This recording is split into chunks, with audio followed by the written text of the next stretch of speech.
Hola, buenas. Vamos a continuar con el ejemplo. En esta ocasión vamos a crear nuestras entidades en la capa de entidad. Una entidad representa una tabla, por lo tanto vamos a necesitar este script que yo diseñé, el cual nos va a servir para crear 6 tablas, las que van a estar encargadas de administrar la seguridad y la gestión de los usuarios. Vamos a analizar un poco qué tablas vamos a crear. En principio vamos a crear la tabla de roles, donde nosotros vamos a definir los roles que vamos a utilizar en nuestro sistema. Un rol, por ejemplo, puede ser el rol de administrador, el rol de cajero, el rol de gerente. Ese rol va a estar asociado a los usuarios.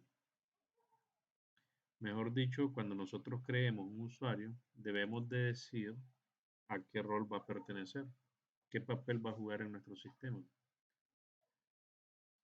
Luego tenemos una tabla de formularios. Aquí nosotros vamos a agregar los formularios que vamos a contener en nuestro sitio web.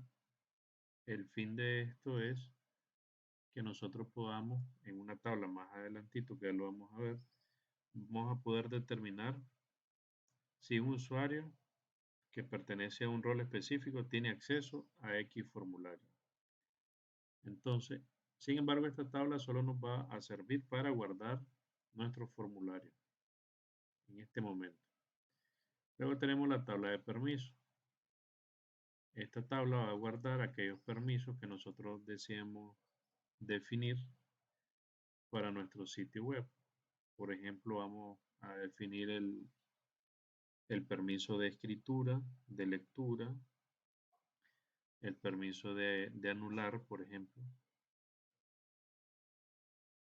Luego tenemos una tabla que se llama rol formularios. Esta tabla es una tabla de cruce y utiliza la tabla rol y utiliza la tabla formulario para determinar a qué formularios tiene acceso un rol determinado. Y luego tenemos otra tabla de cruce que utiliza la tabla rol y la tabla permisos para definir a qué permisos se le corresponde un rol determinado. Por ejemplo, vamos a decir el rol administrador tiene todos los permisos. Eso significa que en esta tabla el administrador, supongamos que es el ID rol 1, y tenemos 5 permisos con su respectivo ID del 1 al 5. Entonces, en esta tabla van a haber 5 registros donde vamos a tener el mismo ID rol, pero con diferentes permisos. Este script lo vamos a ejecutar para que se genere esta base de datos que se llama Dynamic Web Is y cada una de sus tablas. Una vez completado el comando, vamos a refrescar nuestro servidor. Y aquí tenemos nuestra base de datos Dynamic Web. Ahora lo que nos queda realizar es crear una clase en nuestra capa de entidades que represente a cada una de estas tablas. Para eso nos vamos al proyecto y vamos a crear nuestra primera clase. Nuestra primera clase vamos a hacerlo en el orden que tenemos las tablas acá.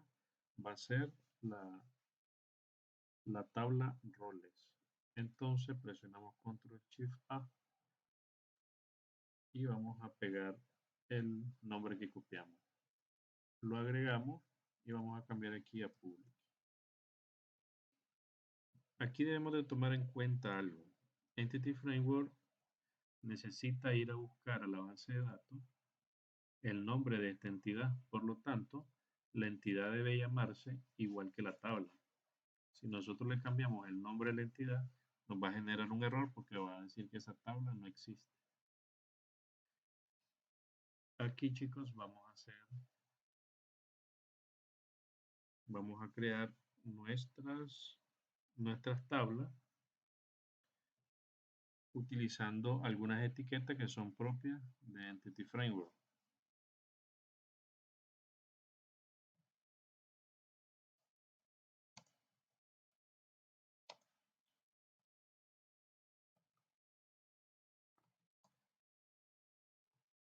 Nuestra primera etiqueta va a ser el nombre de la tabla, que tiene el mismo nombre de la clase. Con esta etiqueta estamos definiendo que lo que tenemos acá es una tabla. Ahora, Entity Framework ya sabe que esta clase corresponde a una tabla. Si ustedes se fijaron, aquí en la parte de arriba se autoimportó un using que hace referencia a System Component Model Data Annotation. Entonces, esto si no se hace automáticamente, al momento que ustedes escriben aquí esta etiqueta, pueden importarlo escribiendo esa línea. Ahora, algo que nos exige Entity Framework es que nosotros le debemos de establecer un primary key a nuestra tabla, a cómo lo hacemos en SQL Server.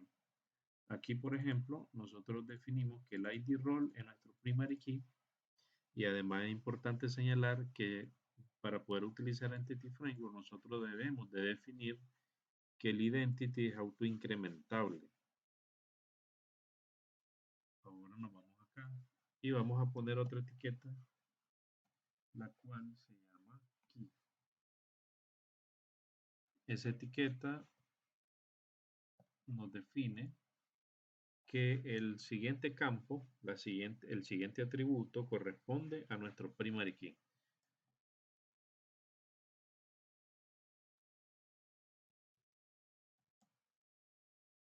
Tenemos que escribirlo igual a como lo tenemos acá en nuestro script de base de datos. Tiene que tener el mismo nombre de campo. Con esto yo le estoy diciendo que este es mi primary key. Ahora, si nos fijamos, vamos al siguiente campo. Es un campo de tipo varchar que tiene una longitud de 50, la longitud máxima. Y aquí nos dice que este campo no puede ser nulo. ¿Cómo se hace esto acá? Bueno, lo primero es poner la etiqueta que nos va a establecer el máximo de longitud de ese campo.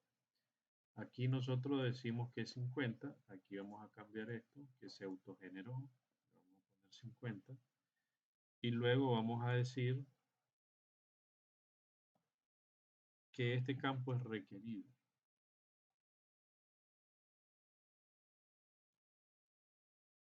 Voy a borrar esto que también se me autocompletó ahí. Entonces, este campo tiene un máximo de 50 y es requerido. Ahora necesitamos declarar ese campo. Es una propiedad de tipo string y se llama role.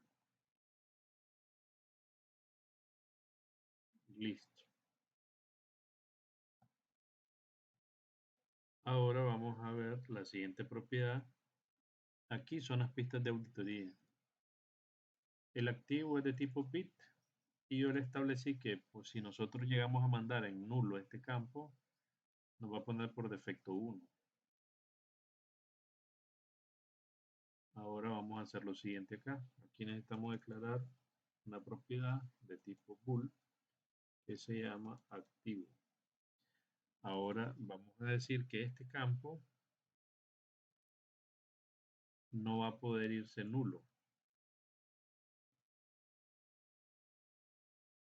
Vamos a copiar esta etiqueta y la vamos a pegar ahí. Con eso yo me estoy asegurando que desde mi aplicación ese campo no puede ir nulo. Es un campo requerido. Ahora vamos a buscar el ID usuario registra. Ese campo también es requerido. Es de tipo entero y se llama ID usuario registra. Vamos al siguiente campo, es el campo fecha de registro que no acepta null tampoco y es datetime. Lo vamos a establecer como requerido. Es de tipo datetime y se llama, vamos a copiarlo como está aquí, fecha de registro. Listo. Ahora hay una particularidad con estos dos campos. Estos dos campos sí aceptan null. Por lo tanto, vamos a venir acá y no le vamos a poner ninguna etiqueta por encima. Solo vamos a declarar las propiedades. El primero es un dato entero que se llama id usuario actualiza. Sin embargo, para poder decirle que acepta null, necesitamos ponerle al final del tipo de dato, le agregamos el signo de interrogación. Con eso le estamos diciendo a C# que ese campo en algún momento va a ir nulo. La siguiente propiedad es la fecha de actualización y como podrán imaginarse, igualmente necesita que le agreguemos el signo de interrogación para decir que esta fecha de actualización en algún momento acepta null. Y listo, aquí tenemos nuestra primera entidad ya creada en nuestra capa de entidades. Ahora, para avanzar rapidito, voy a ir haciendo las otras entidades, que son 5 tablas más. Voy a hacerlo rapidito.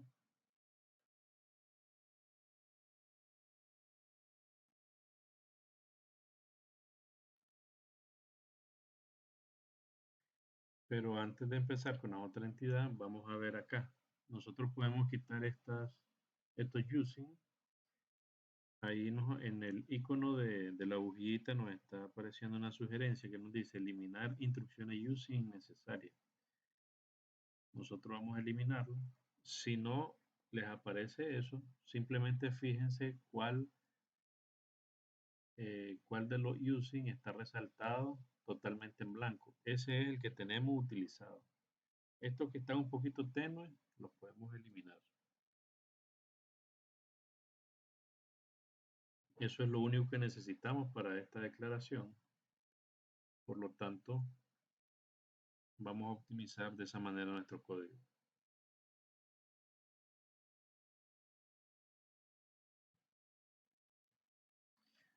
Bueno, una vez que ya tenemos todas nuestras entidades creadas, solo quiero recomendarles lo siguiente.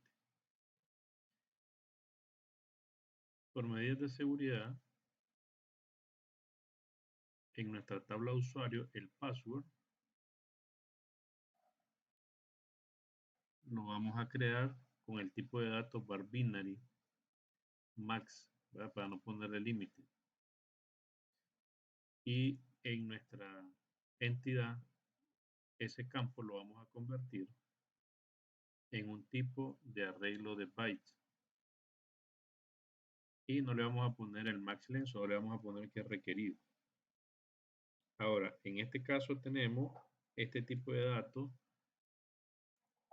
Vamos a ver acá. Intento fallido. Es de un tipo de dato entero que va de 0 a 255.